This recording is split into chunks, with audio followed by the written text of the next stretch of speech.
Hi, I'm Miriam Joy and welcome to my studio. Today we're going to be working on our vineyard, which is our grapes on our gourds, and we're going to show you several different ways to do it. Also, we're going to show you how to bead the grapes on the gourds as well. So this is a lot of fun. There's a lot you can learn, and I'm so excited to show you. All right, we're going to talk about our supply list for today's class. We're going to use a melting pot and tray. I have 3 set up, but I'll show you how to use just one. We're going to use our texture brush and insert, the wax liners, a number 2 and a 0. And we'll talk a little bit about those more in the video as we go. I'm also going to be a shovel nose hobby knife. Our crayons, which is going to be our paint, are going to be white, purple, which also is violet, and we've got green, yellow, and yellow, green. We've got orange and then just regular green. So those are our palette. I have a Mr. Clean Magic eraser to get the lines off, and I have a white charcoal pencil to put the lines on. I have paper towels, cotton balls. We've got some latex glove if you decide to color the background. And for today, I use Pearl Scent.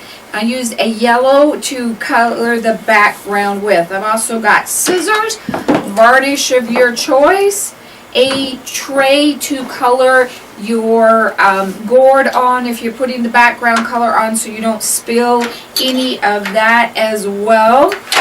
We're going to come on over to the next part of it here. I have, for the painting part of it, I've got a water container, a plate to put my paint on. You can use a palette, that's fine. Using dark brown acrylic paint and bright yellow, any type of acrylic paint. I'm going to be using a round 5 and a round number 2 paintbrush. Then we're going to move over if you decide to do the beading part of it. I did use a cutting board, a practice piece of gourd to try on first before you do it on your gourd. I really suggest that you do that. And sinew to string the beads with. I use an embroidery needle, a bead reamer. You could also use an awl, and green and purple beads. These are size 6, and on the package they say 6/0, and you want them to match the colors of your wax that you're using on your gourd. I also used just some little tiny containers to put my beads in so they didn't run away. I used a cutting board when I was poking my holes with my bead reamer or awl. You want a gourd, whatever size, shape, and we're kind of showing you some different options here that you decide to use. Some other things that you can or might use or that are optional is I have our gourd board dryer out, so you can use it after you varnish or after you color it. I also have a small grapevine wreath that we'll put on at the end of the gourd, and that's the reason we call it the vineyard, and a stabilizer. And if you have a bigger gourd, you can set it in here and it doesn't move around real easy. So that's our basic supply list. So let's get started. I like to use different shapes for my grapes on my gourd. So this is a great time to pick the different odd shaped ones that you normally wouldn't use for anything else. Doing dippers is one of my favorite things. I like the dippers. I think it kind of got that Italian wine bottle feel with it. So you may want to use a dipper, and that is totally up to you. Or on this time, I'm going to use one that doesn't sit well, that fits into a wood piece to make it kind of an interesting gourd or display piece. Another idea is if you don't have a wood piece, if you have some smaller grapevines, that it fits into. That is really something different to do as well that you normally don't see. If you want to do the beaded grapes, you need to make sure that you have an opening that's wide enough in your gourd that you can work the needle back and forth without any complications. So if you're going to do the beaded grapes, and I will show you that at the end of the video, make sure that you have a wide enough opening, probably at least 6 inches, to be able to work that comfortably back and forth with the beads and the needles. So that's kind of up to you. For those of you, if you've never done one of my classes, I fill them in sections so that you can stop and work that part and then go to the next section instead of going all the way through and then wondering what you're supposed to do next. So we're going to pick out our gourd and kind of figure out which one you want to work with. Hopefully you've kind of got some ideas of what I am doing from there. If you're going to saw it and work from the inside, go ahead and cut it.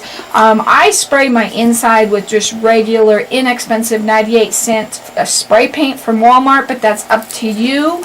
And get that all done. If your gourd is rough or scratched and you need to sand it, then go ahead and sand it. Other than that, I am not going to sand mine on this process.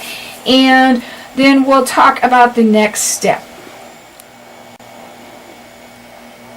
In this gourd design, a lot of times I leave the gourd natural. It depends on what color your gourd is. Like this guy's really faded. He doesn't have any real bright natural color. So I leave that up to you. On this one, I probably used honey leather dye. You also could use some alcohol inks. But today I decided to use the pearlescent. This is the FW paint, and I'm going to use the yellow.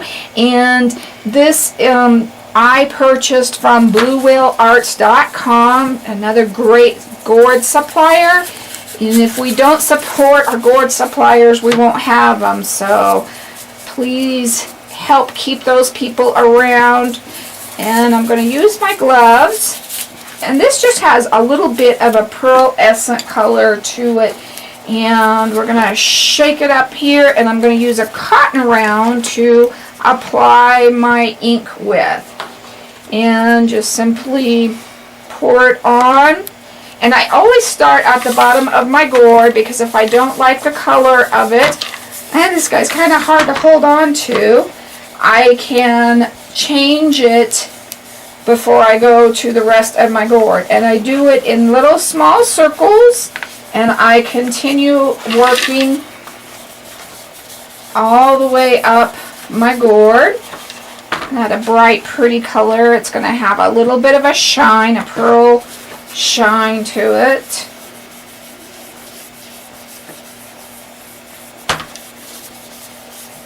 This is going to give us a real nice base to put our grapes on so that they stand out. If you'd left it kind of natural color, as dark as this one is or as dull as this one is, your branches wouldn't show up as much. That's kind of why we're doing that. So you want a yellow gourd, yellow more natural gourd, or if it doesn't have a yellow tinge to it, we're going to put the yellow tinge into it. I did also play around with doing the kind of an orangish pearlescence, and it's a real pretty color, and it would kind of be more of a sunset color, and I'll show you that color in just a second here. And I couldn't decide between it and the yellow, but I'm going to use some orange in here, so I think our yellow is more appropriate for what we're doing.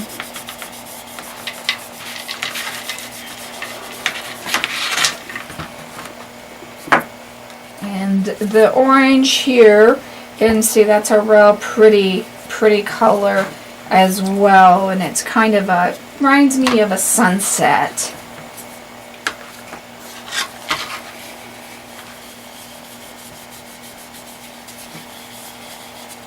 And it's not going to take long for this to dry.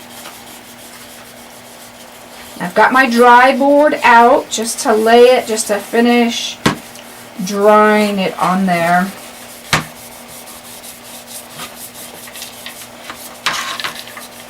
Okay, I really like that. I think that's going to be really pretty. So get that done, and we'll start putting on our grapevines. When you're doing the dyes, I always work in a tray. If you spill your colors, it's confined to the tray, and that's a whole lot easier than cleaning up a big mess. So for our vines, we're going to start with dark brown, and everybody always asks me what type of acrylic paint I use.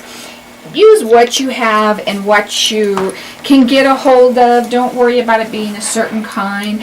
This is Delta. Delta will usually last longer over years of time, but a lot of times I will pick up Apple Barrel or Folk Art because I can grab them the easiest and the most inexpensive. So just any acrylic paint that you like, go ahead and use. And one of the things that I usually do is I usually start my branch from the bottom and curl it out. And everything should be connected in one way or another. This is not rocket science. This does not need to be perfect in any way, shape, or form. I am using a round number 5. You can use a flat. You can use whatever brush you have that you want to work with. Don't run out and get a 5 just for this glass. Just use whatever you have that you are comfortable with. You may want a bigger one if you have a bigger gourd. You may want a smaller one if you have a smaller gourd. So I'm going, hold on one second. I'm going to grab a plastic glove so I can hold on to my gourd easier. I also pulled my stabilizer out and I've got my gourd sitting in that. It's just a hard shape to hold on to. So I'm going to start in this bottom area, and we want to make sure we have enough paint. We don't want to come back over a second layer or anything, and we're just going to kind of curve it around, and then we're going to just start working it up our gourd. Don't do straight lines. That's the only thing I'm going to tell you not to do is straight lines. The rest of it, you can do it however you think it should go. And we'll start breaking off in some other directions and some other ones as well. Like right here, let's have one go this way and have the other branch go that way. I'm going to put just a tad of water in my brush. It's a hot day, just to keep it kind of flowing here. So there is no right or wrong on this. And when we get closer to the top, you may want to switch to a smaller brush. That is going to be up to you. And we're going to just start to fill all of our gourd in with all of these different veins and vines and all kinds of fun things. We're going to loop them. We're going to do some in and around. Bring some up from this guy.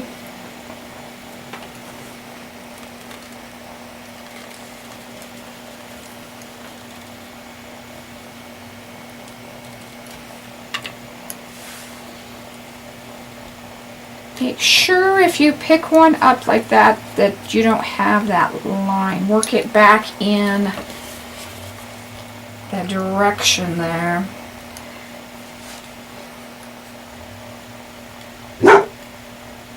That's my wonderful dog, Cody. He's a great dog, but he makes it a little bit of a pain when somebody comes up on our mountain road because he knows people are not supposed to be up here. So filming can sometimes be a little bit more challenging than it used to be, but he's a great dog. So as you can see, There is no right or wrong on this. It's just all how you decide to do it.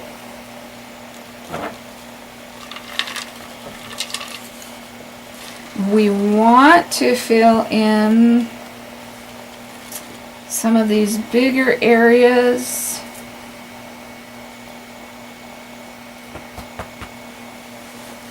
Some of these branches can be going down. They don't all have to be going up.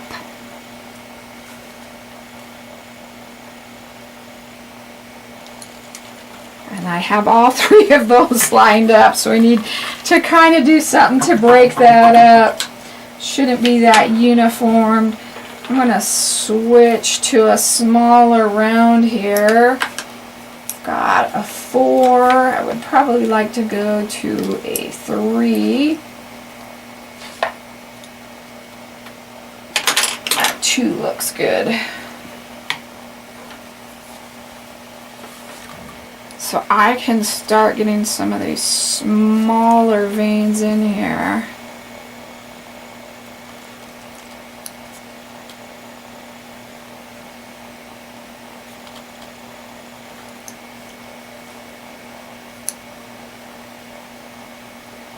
Try not to touch your other veins because you will get in the paint if they're not dry. And I'm just starting to add smaller branches on these guys now. And like I told you, don't be afraid to take some of these back down, not only just coming up, but we want to start thinking about grapes. So there'd be a grape here, a grape here, a cluster of grapes, I should say, here, here, and maybe one right there. So we got to start thinking along those lines. I'm going to take this guy up a little bit, get him so he's not with all of those boys down there. Kind of bring that guy over. I'm going to bring one up from the bottom. Bring some down around. Now I'm going to give you something to think about. If you want to set a gourd flat, this one's not going to be flat, remember that. You may not want to do them on the section here. You can still have the branches there, but you may not want to put the grapes there because it is wax, it is softer. So think about that.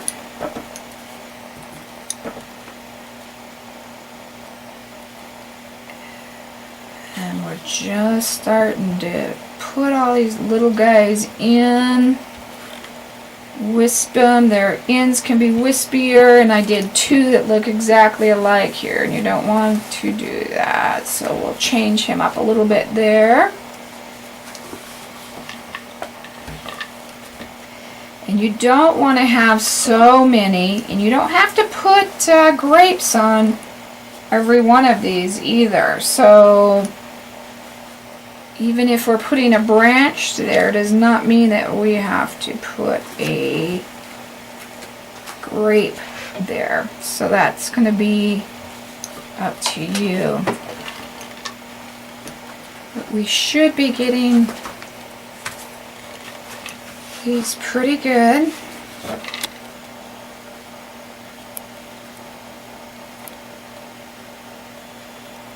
And kind of have them, don't just have them sticking out. They should kind of go back into the branch a little bit.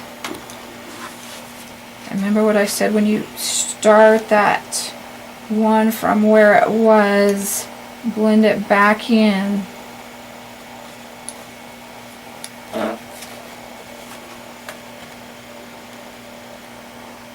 We're just going to bring those up to the top. And you can also look at it from different directions, because where you see it one way may not be where you end up seeing it somewhere else. You can do a big loop to fill in an area. I'm going to take this guy up here.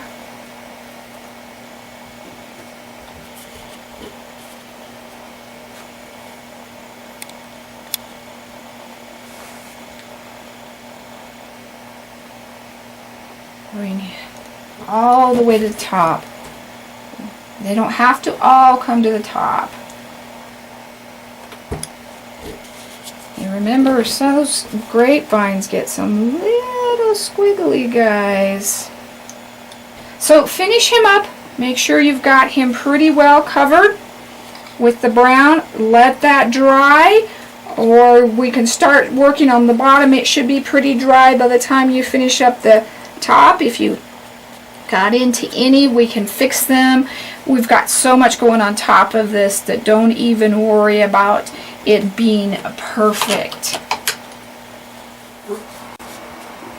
We're going to highlight our branches, and you can do this with a yellow or a white, whatever you think goes well with the gourd that you're working on, or as a color that you have. If you don't have a certain color, any type of yellow is fine. I'm going to use a brighter yellow because of the base that I use, so I'm using bright yellow.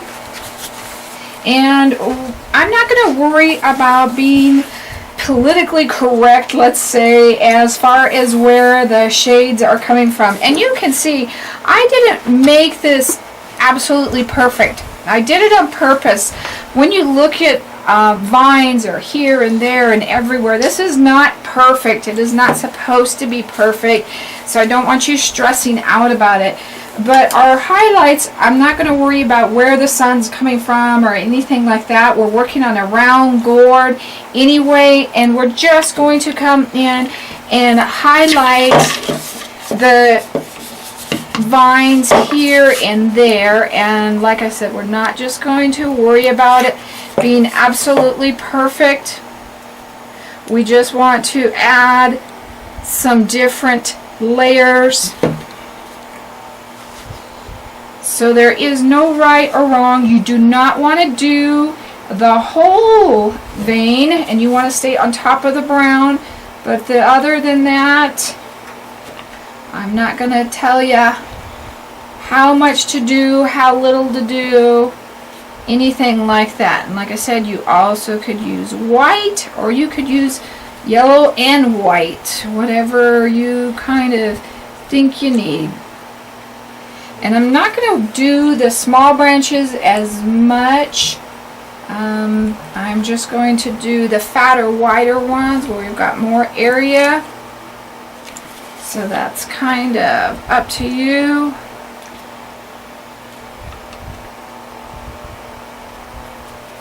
I kind of tell the story once in a while. When I had my gourds in gallery, the biggest complaint I got from the owner is they were too perfect and people didn't believe they were hand done.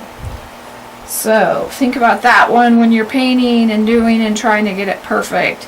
People don't want it perfect. They want to know that it was actually done by a person. And don't try to be exact. You don't have to hit every branch.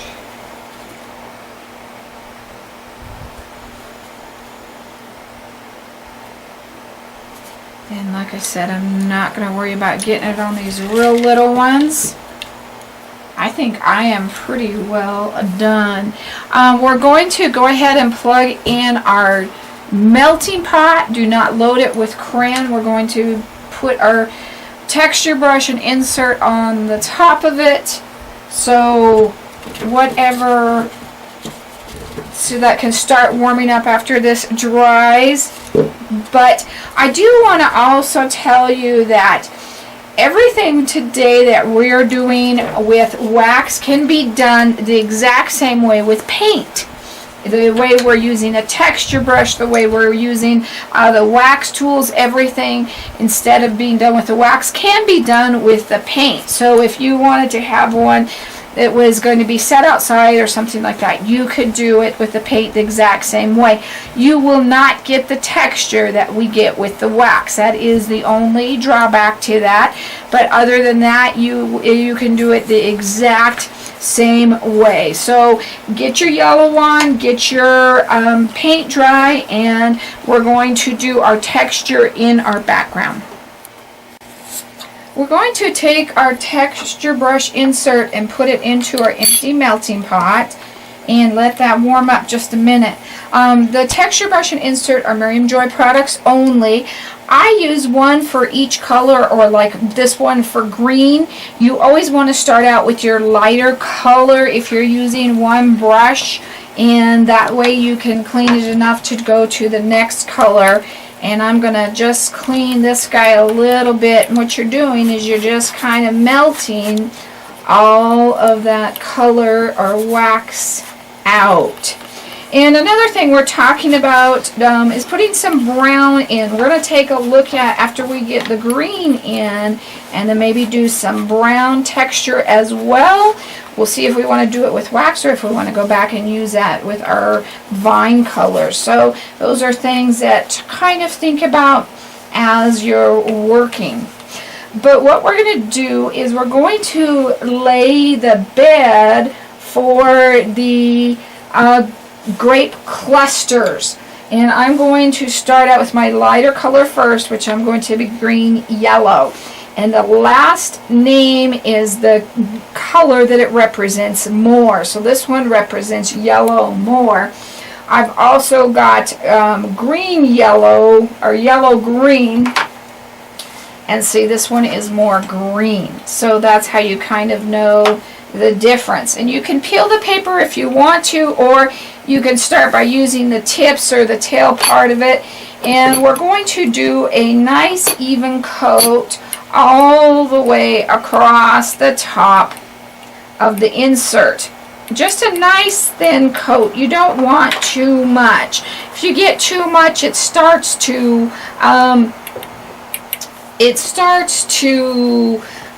get thicker clusters and stuff like that. So we want to kind of keep that thin. So we're going to start looking on our gourd here, and we're going to figure out where we want our clusters to be, and we're going to start hitting that with our wax, with our texture brush is what I'm trying to say here. And we're going to do 2 colors, 2 layers, so kind of think about that. And we want some, but we don't want too much. So that's something to think about as well. Like right across here, you've got 3 batches, and we can do all 3 batches of grapes. That's fine. There's nothing wrong with that. And we're going to keep using our insert, filling it up. When the wax starts to go down, it'll go down kind of fast on you, but it doesn't take long just to fill that right back up again. So we're just going to hit that a few times. And we're going to do as many as you think you need. We don't want solid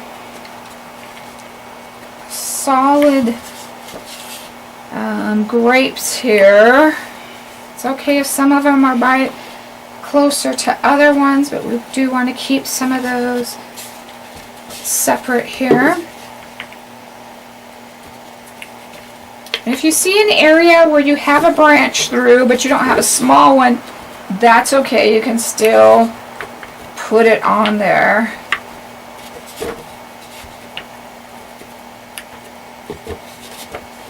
Okay, so go ahead and get that on as much as you think you need. You don't want it so thick that you're going to lose your grapes, though. It's a background, it's not a foreground. So we're going to wipe that color out with our paper towel and our brush. And because we're going to a darker color, we don't have to really worry about doing it too much. And we're going to go to just green. This is just plain green. That's not green. This is green. And just plain green. And again, we're going to do it across the top. And then we're just going to start pouncing. And you're really already going to notice just with the two colors, you're going to really start to see that texture more. And like I said, if you didn't want to do this in crayons, you can be doing this in paint. Same texture brush, everything. Try not to have these square like the brush is. Try to move your brush around if you start to notice that it is a square. And when your paint starts to run out, do another layer. These aren't even going to take the tips of your crayon unless you have a really big gourd.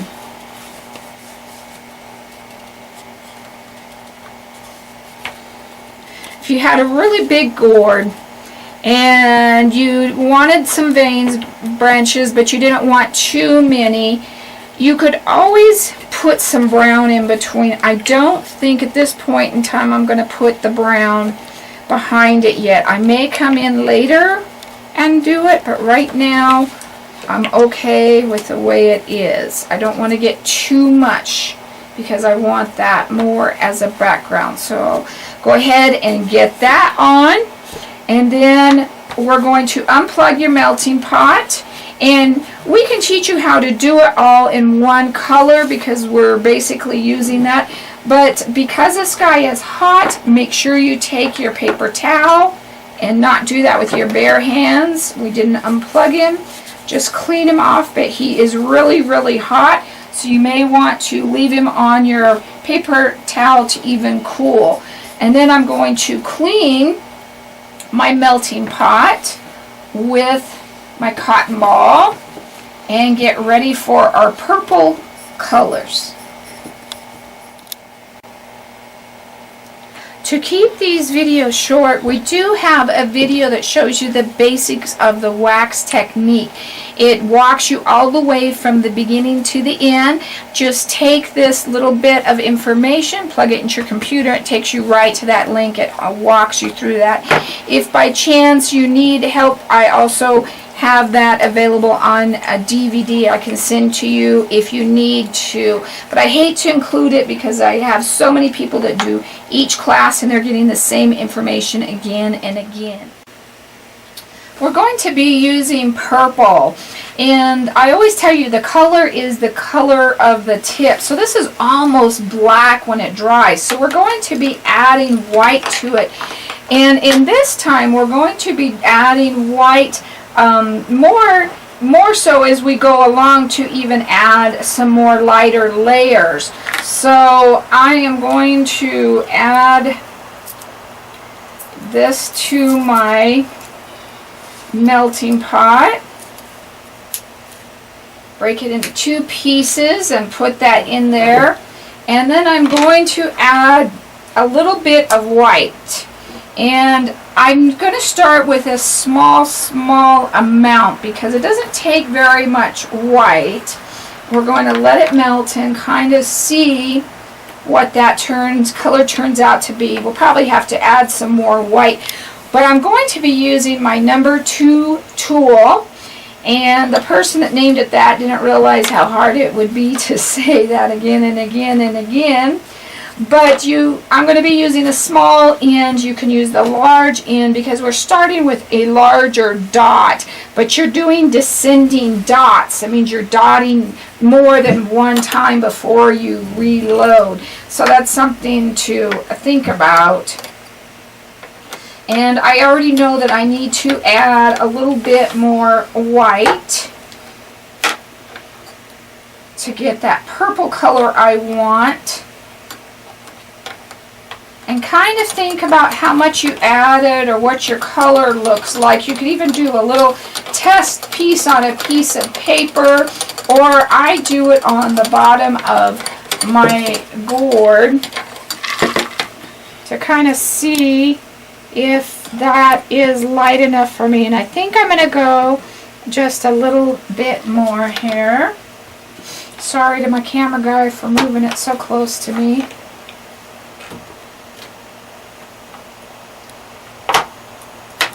So I've almost used the whole tip of this with a well full of color.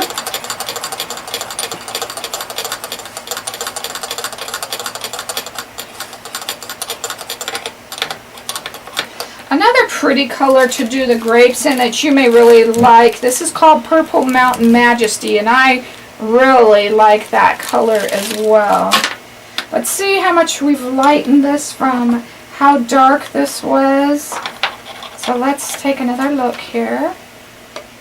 And I think that is pretty good because we don't want it too light, and we're also going to add some more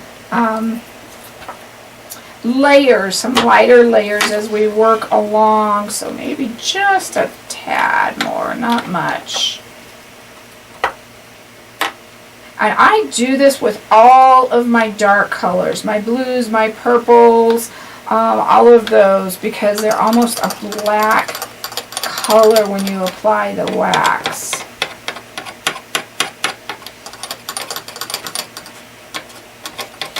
And again, our grapes are not going to be perfect, and we do want some clusters coming down. Just kind of think about how you think they should be growing off of the vine. Some of them should definitely be hanging down. So we're going to start putting these on. And one other thing I do want to kind of tell you about is right now it is summertime and I am working in front of a fan. If your dots start to, how do I want to say this? If your dots, or if you're dripping, or if you know the wax is not working like you think it should be, check to make sure that you are not in a direct fan area. Now another thing you can see that I am doing is I am not putting them directly next to each other, because when you put two dots right next to each other, the warm wax attracts warm wax and it runs together and you don't have a dot. So you want to keep these kind of separate, and we're probably only going to about 2 or 3 dots before we load up the next one. And if you have any that you don't like, leave most of them unless they're really, really bad. This is not a perfect project, so I will tell you that much. But we're going to just put these on here and there. And if you need to flip it over and do it one direction, then do that. Try to keep your dots as straight up and down as you can, because they will run away from you because they are melted warm wax. So you do want to kind of think about that.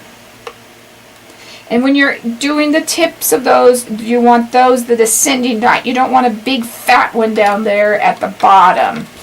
You do want to kind of think about that. Now like this guy right here, we don't need that many on him. He's just a little fill-in guy, so we wouldn't have to put that many on him at all. And keep your big ones separated. Like when you start, don't have all of your big ones in one spot. You want the little ones around them.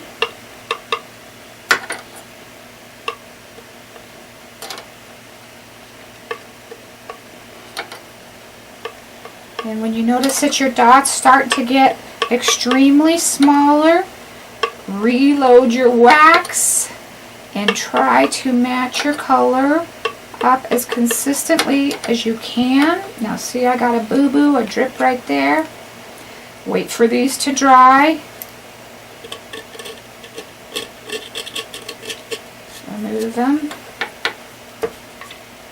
But this is supposed to be a fun, non-stress class. Kind of free-spirited, free-wheeled, whatever you want to call it. You can make these clusters as big, as little, as close together, as far away. I'm making bigger clusters than I made over here on this one. See, I have real small clusters. So, okay, I'm going to just keep working these until I get them all done with the first layer, and then we'll come back in and talk about our second layer. Okay, I've got all of my grapes on, and we want to make sure that we have enough. Some of these I have too far apart. Even with the second layer, they're not going to be touching, so we want to do those just a little bit closer. So make sure they're close enough. All the rest of those look pretty good. Now you can see I don't have a whole bunch because we're still going to do a lot more stuff in between and around, and you can always go back and add more. It's easier to add than take away. So that's something I want you to think about.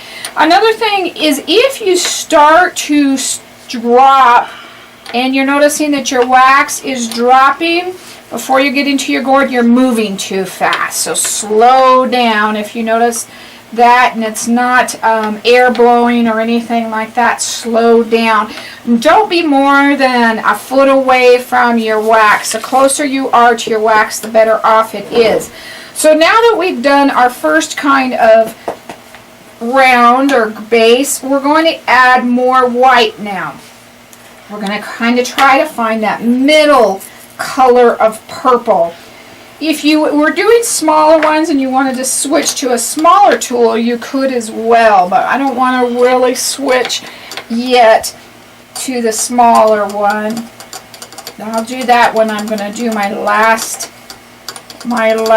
level.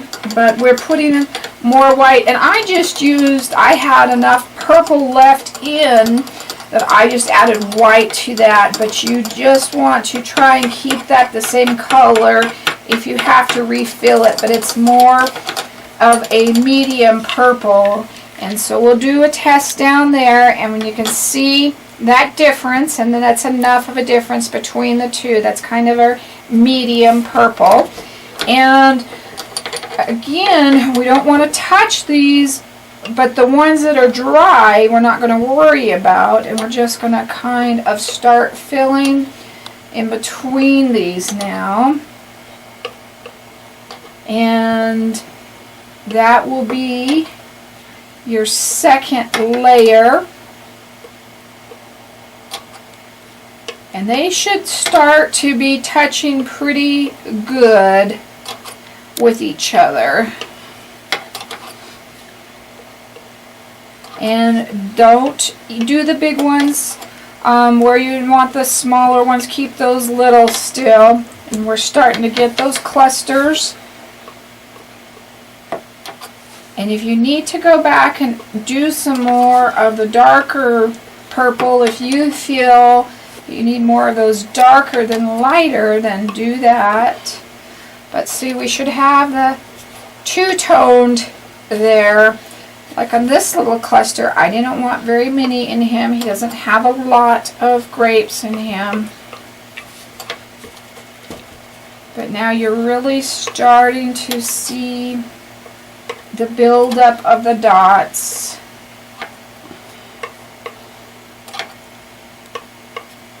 And don't be afraid to let those dry a little bit and then go back in and add a little bit more on top if it needs it. It's okay. So like there and there, they still need some. We've got one more layer we're going to do, but they're going to be a little bit more smaller dots.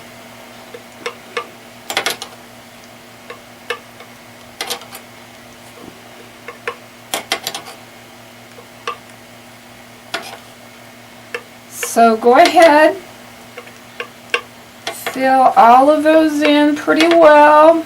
You can still have some space in between, but grapes are pretty good clusters. There's not too much space in between most of them, but those are really starting to look like grapes now. Now that we've done the purple, I am going to clean out my melting pot. And if you wanted to leave it and had another one, you could put the white directly into one by itself. That's up to you. I've torn my cotton ball in half and I'm just cleaning that really good. When you're moving to white, you want to clean it really, really well. And it's not that hard to do. And just throw your cotton balls away. So we're going to move to our white now. And you're not going to use as much white. And I'm going to switch to a number 0 tool or a number 1, the small end, whatever you would like. It might depend on how big your grapes were, what size you want to do. And what we're actually doing is adding a reflective light to them. So we're warming up our tool. And we're going to put our light on. And remember, if you watch the video, it's real important that you've warmed your tool. If your wax isn't going on real well, you may have forgot to warm your tool up if it's kind of just sticking. So what we're coming in and doing, you can go on the dots or you can just go around them a little bit, and we're just kind of adding a little bit of reflective light. If you think the white is too bright, you can do a little bit of purple in with it, just a tad. That's up to you. But when you see it far away, you can decide which you like better. You may like the white, or you may like mostly white with just a little bit of purple. And we're not doing that much. We're just kind of hit and miss here just a little bit. Not much at all. And you can see by the way we've done the grapes that there are more circles than if we had done them when they were warm next to each other. Would be one chunk of wax. That's not what you want. You want them more individual. So, and we do not want too much of the white, just enough. So I'm going to go ahead and finish this up, and then we're going to start adding fun leaves. I've taken a look at my gourd again, and I think I'm going to go ahead and do some texture paint with my dark brown. It's the same color we did the vines with. It just seems that it needs a little bit to me. And I've pulled my paint out, and then I'm just barely going through it, so there's not that much paint in it. If you pounce it out, you can see what little there is, and it's better to pounce it out than to go to your gourd and have too much. So this is just going to kind of put a little bit more background texture in some of the areas where we don't quite have enough. And it's not a lot. I'm just doing a tiny, tiny, tiny bit here and there, just where I think it needs a little bit of something to break up the yellow. And I'm not doing it all over the gourd, just those areas.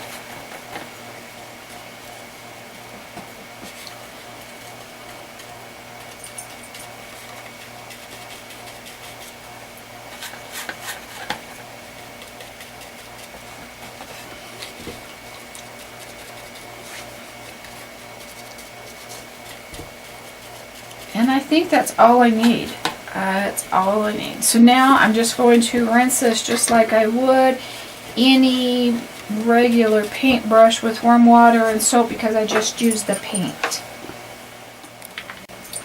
I'm going to pull my cotton ball in half, and I'm going to remove my white wax, and we're going to go to our yellow green. And we're going to do the majority of our big leaves, and then we're going to go back and we're going to use our green yellow because it's thinner and we can do more viney leaves. So right now we're going to do big fat leaves on the vine. So we're doing that with our green. So we're going to load up our well. Remember, almost all the way to that Crayola name or symbol there. Break that into 2 parts and put that in your well. And actually I did green and it's not what I said and that's not what I told you. Let's try one more time. We want green, yellow, green. I'll get it yet. We have our dark green in our background color, so we want to have these a little bit different. So we're going to use our number 2 tool, the small end, and again, warm up your wax tool. And we're going to just hit and miss, and we want some around our grapes and we want some on our vines. So you need to think about that as we're working. You can put on as few or as many as you want. That is going to be, again, a personal item or thing. So once it's warm, you're just going to lay that down. We're going to pull these a little bit longer. Not too long though on this. I got that first one probably longer than I want to. You're going to lift your tool up as you're pulling these leaves. Leaves are done just a little bit different. Just lift that tail up there. So we're just doing them. They don't need to be perfect. Every leaf is different when you look at nature. So we're not going to have them exact. We do. I am going to take probably this first guy off though, because I did have his tail too long. We are going to do our next color, but it's going to be more of the vines. It's not really the leaves so much as it is the vines. So some people say it's easier to put that down and then pull the leaf. So if that works easier for you to dot that and pull a leaf and do it that way. Whatever you think, but make sure you're loading each and every time, and try not to have your leaves even. They should always be an odd number. Well, we can have some even too. You want to do everything different. You don't want to do them the same. So everybody should be kind of different.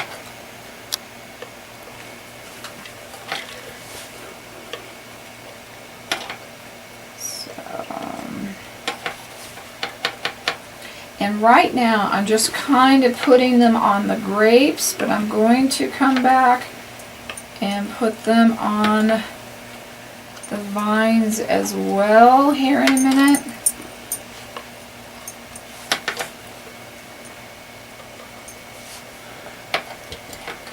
So go ahead and finish all of the grapes however you think they need to go, and then we'll come back and start working on the vines.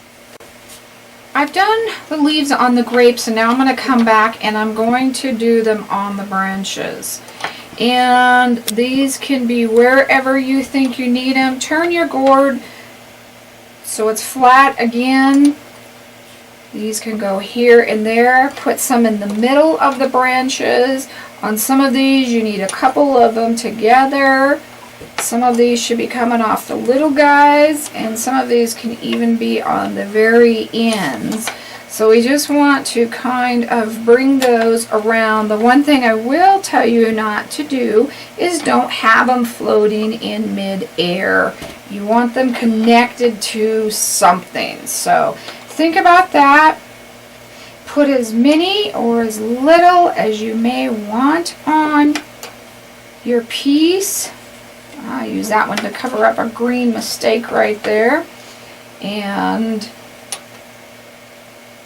then add more crayon as your green runs down. Make sure you're continuing to add more crayon. We still got one more green vines to put on, so don't overdo it that you don't have enough room for that. You'd rather have too little than too much. So go ahead and put all of those on. once you have all of your leaves on, we're going to put on our green yellow. So this is yellow, more yellow, and this is a thinner color. And what we're going to do with this is we're going to make kind of our wispy vine looks, because we can drag this color farther than we can some of our other colors, or even the yellow green that we just used. So I'm going to be using my number 0 tool, the larger end, and we'll see if we need to switch to the smaller end or not. And we want to pull these out as far as we can and wisp them. So we're just going to be adding them here and there. We're going to have some in with the grapes, and we're going to have some on the vines. And again, if you want to divide it like we did the first time and kind of do that, like all the grapes first and then all of the vines second, then you can do that. So make sure you've warmed up your tool, and then we just kind of want to make it wispy. We don't want it to look like a leaf at all. So kind of remember that. You also can use it to help fill in little areas that you may need to, or anything like that. But remember, this is a vine. This is not a leaf. So I'm going to do all the grapes first, and then we'll come back and do the vines. I've got all my grapes done. I'm reloading my color. Make sure you keep it. If it starts to get smaller, then you need to reload it. And now I'm going to go do the veins. But look how much that's really added to that. And grapes, there's a lot going on the vines, you know. So that's what we want to kind of do. And on the rest of these, I would just kind of go in and fill in here and there. You don't have to have a whole lot, but these just coming off wherever you may need them to come off. I've got a little guy being ornery there. So just to break him up, or to kind of fill in an area, whatever you think you need one. And again, start out with less. It's better to have too few than not enough. Don't put them all kind of the same. They need to all be a little bit different. And you may find that you don't need that many at all. That's going to kind of be up to you. And get those put on. The final thing we're going to do is add a color on here to make this pop. It doesn't take a lot. It just kind of fills in and just gives it that extra pop. And we're going to do descending dots. We're going to do them in orange. Normally I would just use the orange, but I think it's going to get lost because this is a real yellow background. So I'm going to upgrade this to a red orange. And we're just going to do those dots. And I'm going to try using my 0 tool, the large end, and we'll see if we need to upgrade to a bigger tool or not. Again, it's going to be what size of gourd you're doing and stuff like that. And we're just going to put them randomly here and there. They can help you fill in open spots. I'm going to do them in sets of 3 mostly, but you can do some 1 and 2 here and there if you want to, but mostly we want to do 3s. So once your tool is warm, I'm going to warm my tool up a little bit more so my dots will be just a little bit bigger than that. So let's try this again. 2, 3. Yep. Okay. 1, 2, 3. 1. 1. 1, 2, 3. 1, 2, 3. 1, 2, 3. This is our pop color.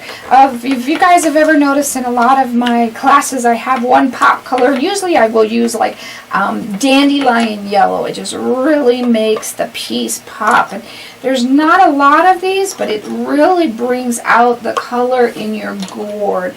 So that it's kind of important to do this part. And you'll be surprised. See the color in that? It's not much, but look how dull it is back there. So it's real important. Another thing I really have noticed with this yellow is great in the pearl essence underneath it, but if I was to do this exact same coloring again, I might sponge a little bit of gold metallic paint on top of my yellow before I put my design. I think that would be kind of a cool look as well.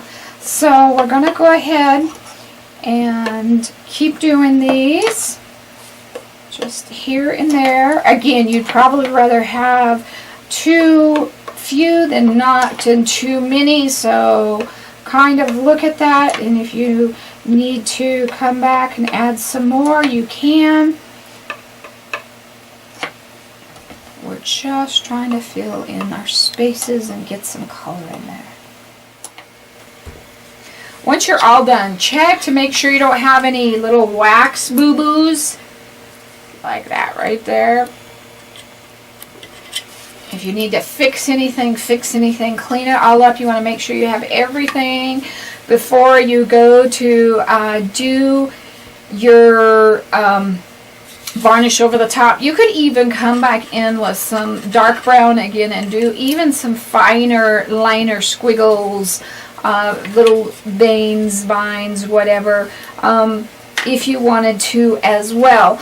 I always get asked what to varnish with, and I always tell people it's going to be depending on what you do. Now on this guy we used a ink that's going to stay in place, so you could do a brush on, and I use like a polyacrylic.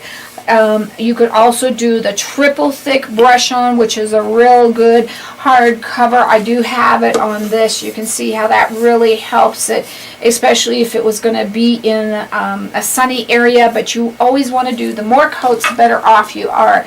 If it was going to be exposed to the sun, I would also really consider doing a marine varnish and doing at least 3 layers of that over the top. That does turn it a little bit yellow, but I think on this, that would be really kind of nice. I always like to use just the Krylons or the Rust-Oleum, the non-yellowing, if you don't want it to yellow.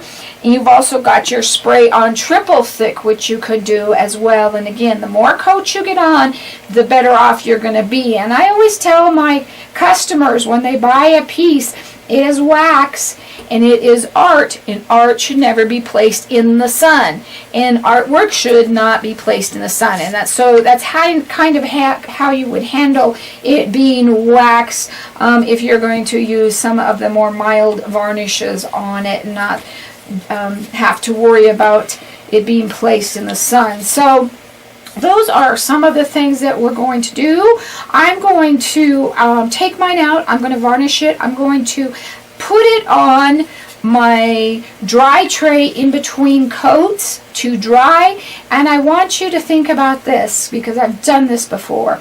Outside spray varnishing in the sun. Think about the sun and the wax again.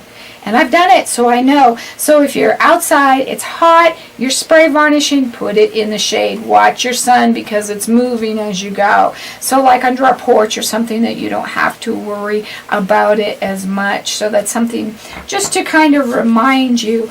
But these are a lot of fun. I think I have an idea on how I'm going to decorate this, but I'm also going to come and show you how to do the grape beading. I'm going to show you how to do the beading, and I'm going to use a flat piece instead of a gourd. It's a bit easier for you to see. I normally use my white charcoal pencil, but this is a piece that's been sealed, so I'm going to use a grease pencil. I'm going to do smaller leaves on the top to make sure they don't overpower the grape. I'm going to just do 2 here, and then however you think that grape should be, and just kind of trail it off. Make sure your leaves aren't bigger than your grape, and we may add more beads as we go along. There is no right or wrong. We're going to poke holes in all of this area. This is kind of a simple method, and then we're also going to go back later on and poke some more holes too, because we kind of want a double layer. So we're going to be working as we go. I'm going to use a bead reamer. You can use an awl. You can also use your drill, your little bit for your drill. You want these close together so that the beads are touching and are not far apart. And it's going to be whatever size of bead you're using. For mine, I'm going to be using this number 6 beads. The 6/0 is what they say if you look at the package. And so they're a bigger bead. I would not do these with a seed bead. You just would have too many holes, and I don't think it would hold up. And a drill may be a lot faster to do this with. The first time I kind of did it, I did one hole and bead at a time. So that's another thing you may want to consider too, is if you want to do one bead and put it on or not, just however you think it should go. Just don't make it harder than it is. And I'm doing mine on top of my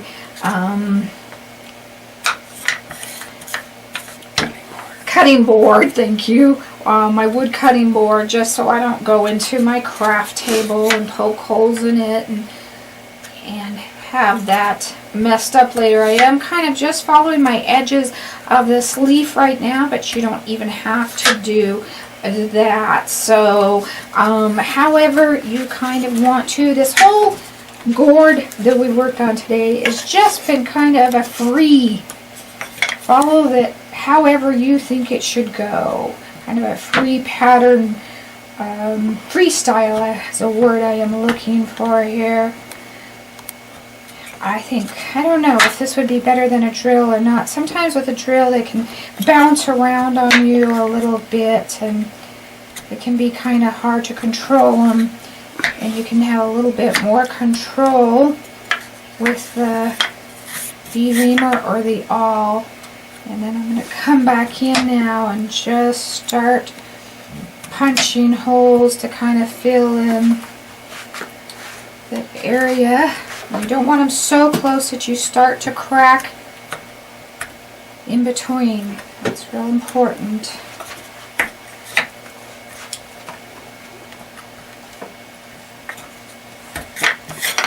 Okay, so I'm going to continue working, and I'm going to do this whole area that way, and then we'll show you how to put them together. I would look for beads that match your wax the best you can and get them more that color. For this to show up, I'm going to use a little bit brighter color here, and I like to put them in containers so they don't run away from me, or put them on your felt pieces. These are little KFC would you get your side dishes in, and then they have really nice little lids that stay good in there. I really like them for beading. I'm going to use an embroidery needle because it fits through my holes. So you want to really think about, you want something that's going to fit through those holes, and you want to make sure that you've done those holes big enough. Keep your bead reamer handy just in case, like that guy. I didn't get him all the way through, so my needle won't fit through him. So that's real important that that fits through your needles. Tapestry needles would be nice, but because they're not sharp on the top, but our holes are smaller than that. So we're going to go with an embroidery needle, and they're not too bad. I am going to be using sinew, and I was taught to do beading with sinew. One of the reasons is because it's waxy, so it stays in place better, doesn't slip and slide around on you. If you've got a bigger piece that needs to be pulled, you can pull it and make it smaller. So it all kind of depends on what you're using and what you like. So I'm just going to thread that through my needle. I've got to make a big enough knot that it doesn't go through, or tie a bead onto it to keep it from coming through. So whatever you kind of feel works for you, then you can do that to get that knot big enough in the back. I'm going to start on the top with my leaves, and I'm going to go through this first one here and up with the point, And I'm going to just simply put that in there and go back down that same hole. So every one of those is going to kind of be in their own hole. If they're closer together, you don't have room for it, that's fine. If you can stack a layer, especially when we get to the grapes, that's fine as well. And just do it however you need to. Now, like on this guy, we may even want to come back into that hole right there. So we've actually used 2 holes. Now we wouldn't want to come back up him again or we'd lose that one. So we're going to come over here to this other one, if I can find him here. There we go.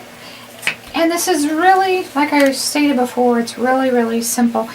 Another great thing to do with these would be to make these, if you did these small enough, you could make these into pendants, wearable pendants, or ornaments. It would be really fun as Christmas ornaments as well.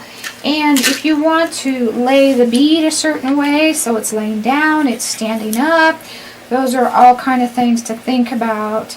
So it's totally up to you. But we're basically doing, unless like that guy, I could have gone in that other hole. It just depends on what you think you want to do with that.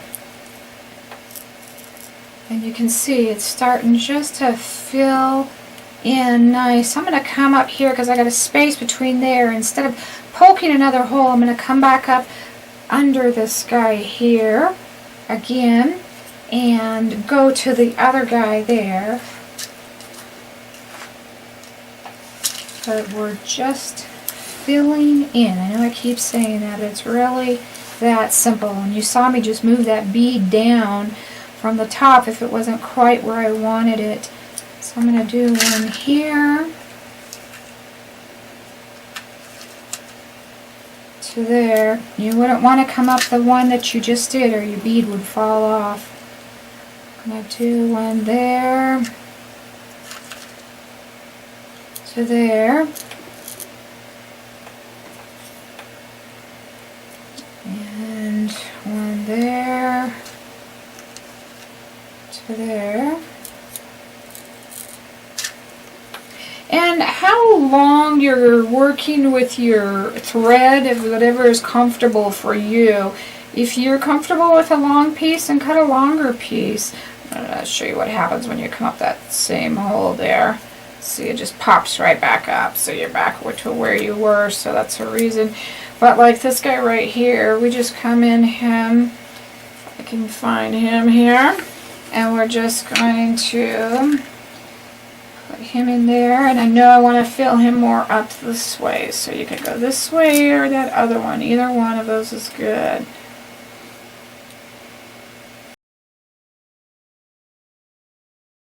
We really don't have a layer. We don't have that second layer, which I didn't really want for the leaves. I think that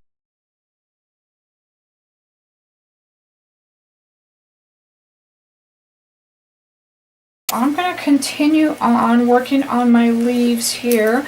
I'm going to go down to right about here, and then I'm going to start my other leaf here. The one thing I forgot to mention is once I got my lines punched, I came in with my Mr. Clean Magic Eraser, and you don't have to buy the brand, and I cleaned off all my lines so that I didn't have any of those showing, and got that done before I started beading.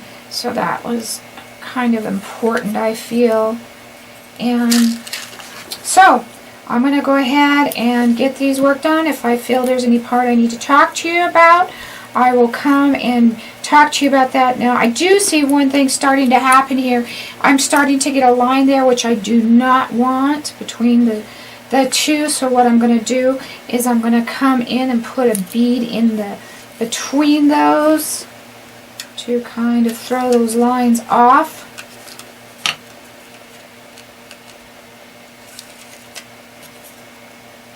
So that we don't have those straight lines. There we go. See, that took care of that right away. And then we'll take it on a grape. I'm I'm starting to run out of thread here, so I'm going to stop and tie this to my end. And I did leave enough of a tail to tie onto, and then I'll probably even tie my next one onto this. Now, if you're doing it on the inside and you're going to competition, you may want that to look a little cleaner, but this isn't really a clean type of beading. This is kind of a down and dirty type of beading. You may want to think about, if you were going to go to competition, covering it up with Mod Podging on some paper over the top of that. I do that a lot with my beading. So now that I've got that double tied, I'm going to come in here, and then I'm going to double tie my next one right onto it. And you always want to leave that tail a little bit longer so you can tie the next one, but we want that down and really tight. If you want to start out with a fresh one, you can. Just however you think that should go. And I'm going to rethread it and start working again. Now this one, I thought I had it tighter, but I didn't have that quite tighter. So what I could do is I could stretch it out so it goes in one of those beads real tight, and then I can continue from there. So what I mean by that is that's really loose. So I'm going to go clear over to this guy, and that will tighten him right up in the back. And continue on working with my green. Now that I've finished my green leaves, try to get the points on those, and you could always come in like up here and poke another hole to get more of a point. So don't feel that you can't change it. But I didn't even tie off my thread. I'm just simply going to change colors of my beads. That's all. If your tails start to get in the way, get rid of all but the last one that you want to tie onto, and we're just gonna keep on going here. I decided against the bright colorful ones that I have because they're not standard in size, and I've got circle and square ones, which is real original. It's not looking real great with a grape. We want round ones. So I changed out colors here, and I have simply just kept going. We're hooked onto our green. You don't need to tie it off. Just keep on going. Now, as you can see, all of our leaves are one layer, and we're going to start with our base of our grape. And to keep it easier for you, I think I'm going to do the base first, and then come back in and show you the layer above. I think that would just be a little bit easier. Just know if there's a real big gap between any of them, that you can poke another hole in the middle. You don't have to worry about that. Or if you have a hole and it is too tight, you don't have to use that one. You can skip that one. Doing a practice piece is really, really good because it kind of teaches you how big you need the holes from each other instead of doing it straight on your gourd the first time out. But I think making a pendant or a Christmas ornament would be a great way to do these. And if you did this right, this would only take about half an hour or at least under an hour to do one. Unlike a lot of your beading when there's hour after hour after hour of beading. So this would go really fast. And of course you could make this a lot smaller. This is very large in comparison to the little one that I did here. This one isn't very big at all. So that's something to think about as well. So I'm going to go ahead and do this first layer.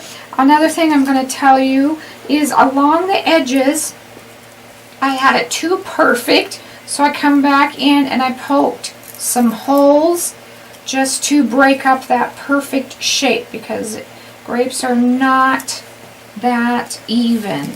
They are just kind of in a here and there and however. So I'm going to go ahead and do that first layer, and then we'll pick it up from there.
So I'm getting down to these little ones at the end, and I want to kind of show you, like right here I see thread, so I'm going to run that up and put a bead right the same hole, and that'll cover that up. But these little guys, we want them kind of by themselves. We don't want them interacting a whole bunch, so we're going to kind of do them singly, and then we'll see if we need a bead in between each one of those kind of as well. But then, so we're kind of just going up the same hole and down the same hole to keep them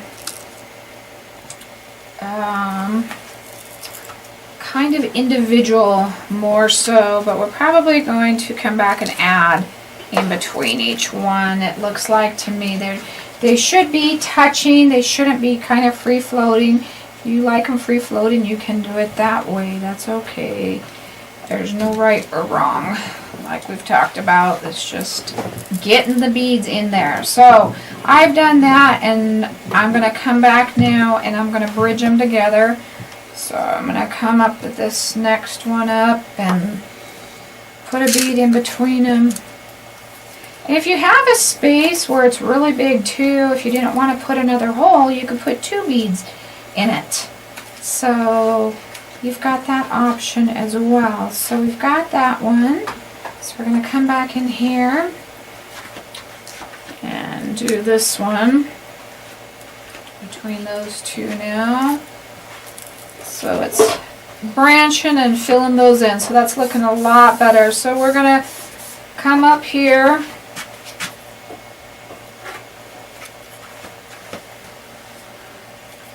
Catch this last one. Actually, I'm not even sure I'm going to do that. We'll see here. But you don't want these solid. You want them kind of out by themselves. So there. That looks really good. So I'm going to keep on working. I've been kind of just working, kind of going that direction. As you can see while I'm working here, I'm starting to get a straight line, and we don't want that, so we're going to poke a couple more holes off to this side. And I'm going to do just one first. And then we'll see. You also can put your needle up backwards too, if you're having a hard time with it poking you or anything. I haven't had any hard time at all with it poking me, so then don't forget we want to run it this other direction to break up that line.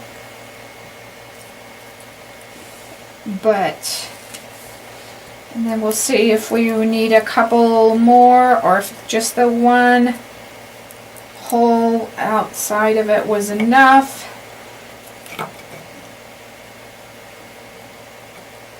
Got my tail caught up here. Okay, being kind of ornery. There it goes. With wax linen, it doesn't usually get as tangled as with thread. That's another nice reason to use the wax linen over the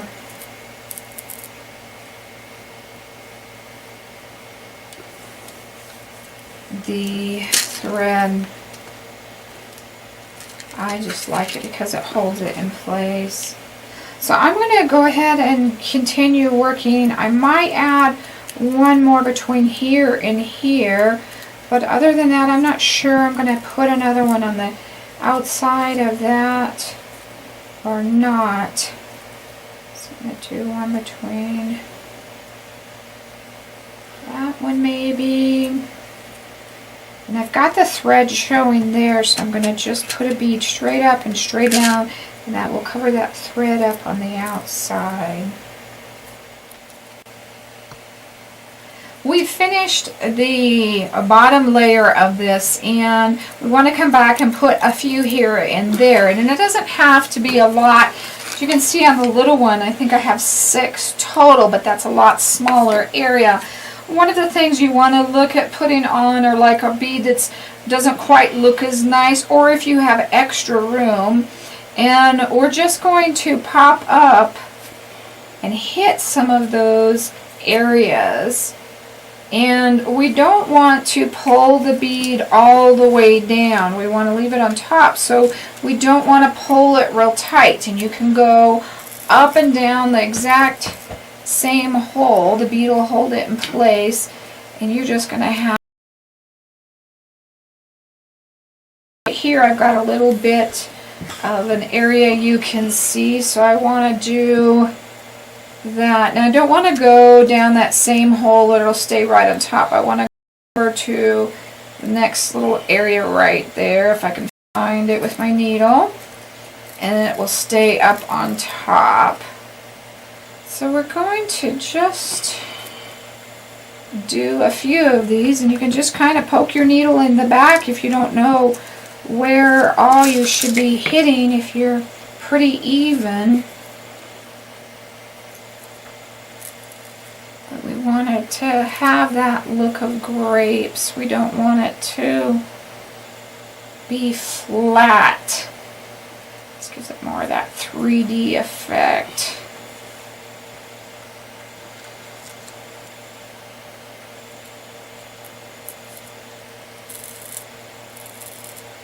You don't want your string to show though, so we want to kind of keep that in mind. And if you need to do it again in that area, then do it again. Like that guy kind of went down underneath, so I'm going to pull him tight, and I'm going to put another one back on top there.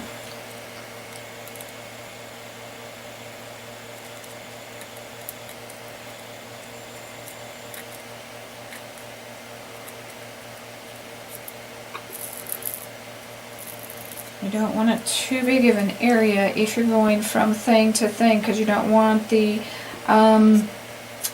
thread to show. Otherwise, just go up the same hole and down the same hole, and that keeps that thread from showing too much. So we're starting to get this built up,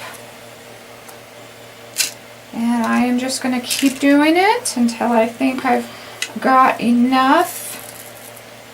Another thing, if you had similar beads and you had a lighter color, you could do it like we did the grapes, next to the lighter color.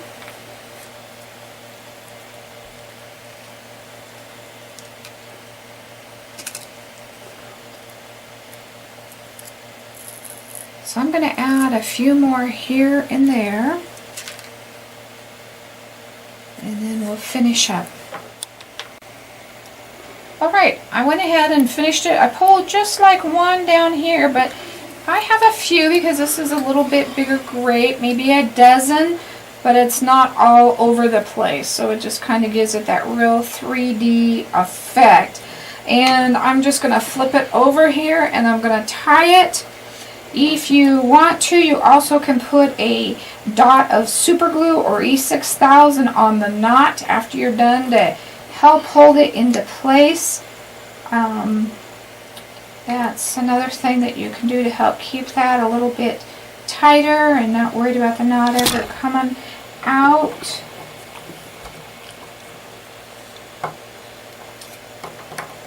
If this was on a regular gourd, see how the purple kind of blends in. I would probably put the gold around the edges, or brown if it was on here, some brown shading behind it to really even make it pop out a little bit more. But that is really how to do the beaded part of the grape. And don't make it hard, just keep it simple and don't overthink it. Once I varnished my gourd, and I used satin on this because I decided to use the grapevines, and I'll tell you how we did that. But the flat or the matte or just maybe satin is shiny enough. You don't want to go any shinier like with the gloss like we have on this one if you're doing a natural kind of look. This is a grapevine wreath, a little tiny one, and I took it apart, and actually all of this plus this was one little tiny wreath. You can also soak them and then pull them apart too if they're brittle, and then that way you can take it apart a little bit easier. You can see the grapevine wreath was just a little bit smaller than my gourd, so if you decide that you like that look and want to do that, make sure you have a gourd that will fit with your wreath or a wreath that'll fit with your gourd, either way. So I hope you really enjoyed that. We've tried to give you a bunch of different options with our grapes, so that was a lot of fun. If you ever have any questions about anything you do, please email me at art@miriamjoy.com.